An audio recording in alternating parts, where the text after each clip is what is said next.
Kaupak, gusto mo ba na komportable ang kalagayan mo kapag retired ka na? Sigurado ako gusto mo. Pero ang tanong, magkano ba dapat ang pondo mo para masigurado na maginhawa nga ang pamumuhay mo once nag-retire ka?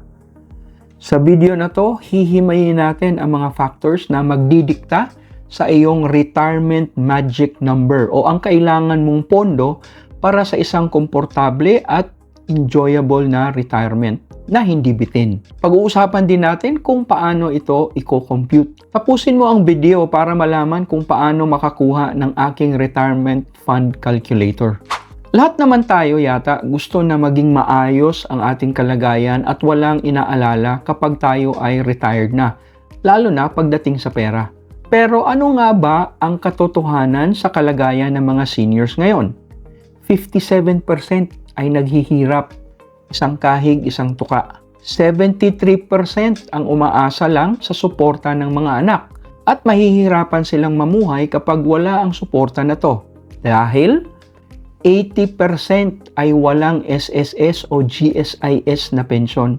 10% lang o isa sa bawat 10 seniors ang komportable ang pamumuhay at walang inaalala pagdating sa pera. Kaya napakahalaga na hanggat maaga, nag-iipon ka na para sa iyong retirement para hindi ka mapasama sa 90% ng mga seniors na naghihirap o sapat lang ang meron sila para makaraos. Kaya hindi maginhawa ang pamumuhay. Bakit nga ba marami ang hirap sa buhay sa kanilang pagtanda? Ang pangunahing dahilan ay kulang sa plano o paghahanda. Marami rin ang hindi naiintindihan o masyadong na-underestimate ang gastusin kapag sila ay retired na. Halimbawa, akala ng marami, sapat na kung meron kang 15,000 o 20,000 monthly. Pwedeng sapat ito kung ngayon ka magre-retire at sa probinsya ka titira. Pero kung 20 to 30 years pa bago ka mag-retire, kulang na kulang ito, lalo na kung sa Metro Manila o sa malalaking syudad ka titira. Tingnan mo ang table na to. Makikita mo dito ang future equivalent ng iyong gastusin pagkalipas ng 10 to 40 years kung ang average inflation rate ay 4%. Halimbawa, kung 20,000 monthly ang gastos mo ngayon at magre-retire ka in 25 years, ang kailangan mong gastusin para ma-maintain ang iyong standard of living ay 53,000 per month. Medyo malaki ano? Yan ang epekto ng inflation. Kung nasa 40,000 monthly ang gastos mo dahil maluho ka at 30 years pa bago ka mag-retire, kailangan mong gumastos ng 130,000 monthly kapag retired ka na para ma-maintain ang iyong lifestyle. Saan mo pupulutin ang pera na to kung hindi ka maghahanda ng mabuti habang kumikita ka pa? Kung hindi sapat ang ipon mo para sa retirement, mapipilitan ka talagang mamuhay ng mas simple para mapagkasya ang naipon. Ang iba, napipilitan pang maghanap buhay kahit sila ay matandang-matanda na, kaya napakasaklap. Sa pagpaplano para magkaroon ng komportabling retirement, mahalaga na malaman mo ang iyong retirement magic number. Ito yung pondo na kailangan mong maipon para maging maginhawa ang iyong retirement at ma-maintain ang gusto mo na lifestyle. Iba-iba ang retirement magic number ng bawat tao. Sa ilang tao, maaaring sapat na ang 5 million na retirement fund, pero kulang na kulang naman ito para sa ibang tao. Para malaman ang iyong retirement magic number, ito ang mga factors na kailangan mong i-consider. Una ay ang retirement age. Kailan mo ba balak mag-retire? Sa edad 65 o 60 ba? O mas maaga sa edad na 55 o 50? O baka follower ka ng financial independence, retire early o FIRE movement at gusto mong mag-retire sa edad na 40? Kapag maaga kang nag-retire, mas malaki ang kakailanganin mo na retirement fund dahil mas mahabang panahon ang kailangan mong ponduhan. Mas malaki rin ang kailangan mong ipunin buwan-buwan para maabot ang required na pondo kung balak mong mag-retire ng mas maaga. Ang second factor na kailangan mong i-consider ay ang iyong projected lifespan. Ang average life expectancy ng mga Pilipino ay 72 years. Pero dahil sa advances sa medicine at healthcare, marami ang umaabot na ng 80 o 90. Sa palagay mo, kailan ka ba kukunin ni Lord?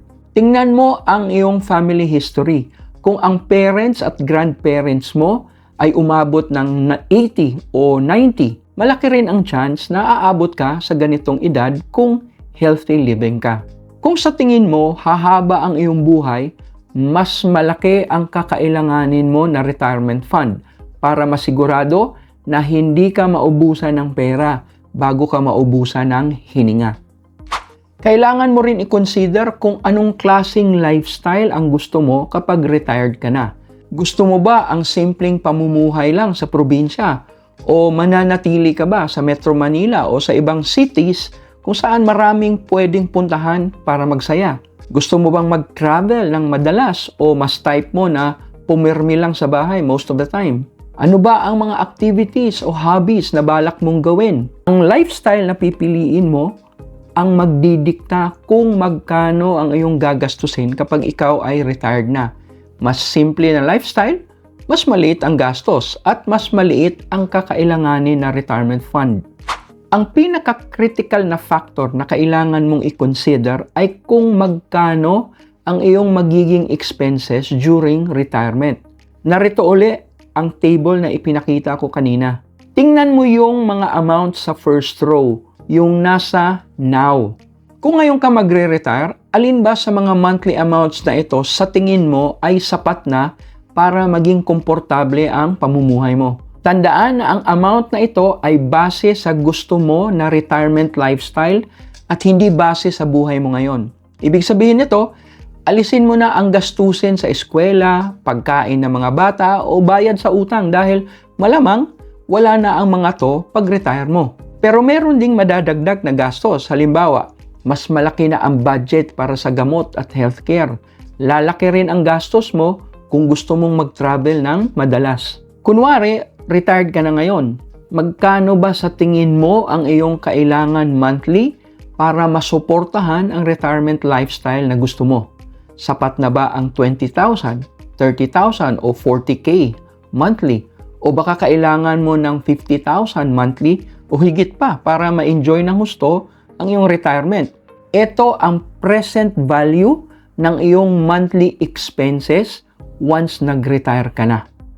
Tandaan mo ang amount na to dahil ito ang gagamitin mo sa retirement fund calculator. Para magkaroon ka ng konting idea kung magkano nga ba ang kailangan mo na retirement fund, tingnan mo ang table na to. Pinapakita dito kung magkano ang kailangan mo na retirement fund base sa iyong edad at monthly expenses, assuming na magre-retire ka sa edad na 60 at mabubuhay ka hanggang age 80. Kung 35 years old ka ngayon at 30,000 ang monthly expenses para sa napili mong lifestyle, ang kailangan mo na pondo para sa iyong pagretiro sa edad na 60 ay 17.6 million. Kung ang monthly expenses mo ay nasa 50,000 naman dahil gusto mong madalas mamasyal at mag-travel, ang kakailanganin mo na retirement fund ay 29.3 million. Ang liit lang, di ba? Malinaw dito na malaki talaga ang epekto ng lifestyle choice mo. Kung gusto mo ng mas accurate na computation ng iyong retirement magic number, gamitin mo ang ginawa ko na Excel-based retirement fund calculator. Meron ka makikita mga retirement fund calculator online pero hindi ito masyadong accurate o nakakalito gamitin. Magbibigay ako ng quick overview kung paano gamitin ang aking calculator. Ito yung calculator na isang Excel file. Para malaman kung ano ang kailangan mo na retirement fund, i-type mo ang mga figures dito sa data input section. Una, i-specify kung magkano ang kailangan mo na monthly amount para komportable ang buhay mo kung ngayon ka magre-retire. Ito rin yung present value ng monthly expenses na diniscuss ko kanina. And then yung age mo, ilagay natin 35.